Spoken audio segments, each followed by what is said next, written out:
പ്രിയപ്പെട്ട ഗുരുജനങ്ങളെ, പ്രിയ കൂട്ടുകാരി, ഞാനിവിടെ പറയാൻ പോകുന്നത് ഗാന്ധിജിയെ കുറിച്ചുള്ള ഒരു പ്രസംഗമാണ്. എന്റെ ജീവിതമാണ് എന്റെ സന്ദേശം എന്ന തുറന്ന പുസ്തകമാണ് നമ്മുടെ രാഷ്ട്രപിതാവ് മഹാത്മാഗാന്ധി. വിദേശിയുടെ ആധിപത്യത്തിൽ നിന്ന് ഇന്ത്യയെ മോചിപ്പിച്ചവരിൽ നമ്മുടെ മനസ്സിൽ ആദ്യം ഓടുന്നത് ആടു ചിത്രമാണ്. നമ്മുടെ പ്രിയപ്പെട്ട ബാപ്പുജിയുടെ തന്നെയാണ്. കരംചന്ദ് ഗാന്ധിയുടെയും പുത്ലിബായിയുടെയും നാലാമത്തെ പുത്രനായ മോഹൻദാസ് കരംചന്ദ് ഗാന്ധി നമ്മൾ ഇന്ത്യക്കാരുടെ മനസ്സിൽ ഇന്നും ജീവിച്ചിരിക്കുന്നു.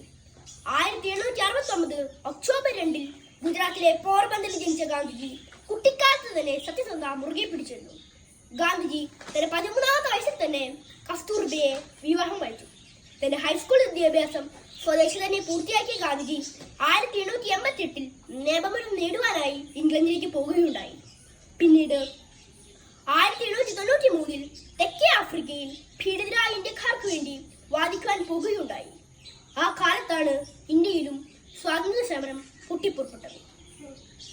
1915 ഇന്ത്യയിൽ തിരിച്ചെത്തിയ ഗാന്ധിജി ഇന്ത്യൻ നാഷണൽ കോൺഗ്രസിന്റെ ഭാഗമായി സ്വാതന്ത്ര്യ സമരത്തിൽ പങ്കെടുക്കുകയും ചെയ്തു. ഗാന്ധിജിയുടെ സമരങ്ങളെ കുറിച്ച് നിങ്ങൾക്കറിയാമോ? നിസ്സഹകരണ സമരം, നികുതി നിഷേധം, നിയമലംഘനം എന്നിങ്ങനെയുള്ള പലതര വിപ്ലവ പദ്ധതികളാണ് ഗാന്ധിജി ജനങ്ങൾക്കിടയിൽ എത്തിച്ചത്. 1930 ഉപ്പ് സത്യാഗ്രഹം, 1942 ക്വിറ്റ് ഇന്ത്യ സമരം, ഇങ്ങനെയുള്ള പലതര സമരങ്ങൾ ജനപങ്കാളിത്തത്തോടെ വൻ വിജയമാക്കാൻ അദ്ദേഹത്തിന് സാധിച്ചു. ഇങ്ങനെ പലതര സമരങ്ങളിലൂടെയാണ് 1947 ഓഗസ്റ്റ് 15 ഇന്ത്യ മഹാരാജ്യം ബ്രിട്ടീഷുകാരിൽ നിന്ന് സ്വതന്ത്രയായത്. പിന്നീട് 1948 ജാനുവരി 30 നാഥുറാം വിനായക് ഗോഡ്സെയുടെ വെടിയേറ്റ് ഈ മണ്ണിൽ മരിച്ചു വീണു. വളരെ നീണ്ട കാലത്തോളം ഇന്ത്യയുടെ സ്വാതന്ത്ര്യത്തിനു വേണ്ടി കഠിനമായ ത്യാഗം സഹിക്കേണ്ടി വന്നു.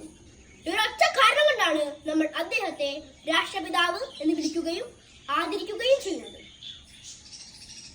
ഇപ്പോൾ ഗാന്ധിയുടെ ജന്മദിനമായ ഒക്ടോബർ 2 അന്താരാഷ്ട്ര അഹിംസാ ദിനമായി ലോകം ആദരിച്ചു വരുന്നു. ഗാന്ധിജി വിഭാവനം ചെയ്ത സമത്വ സുന്ദരവും മതമൈത്രി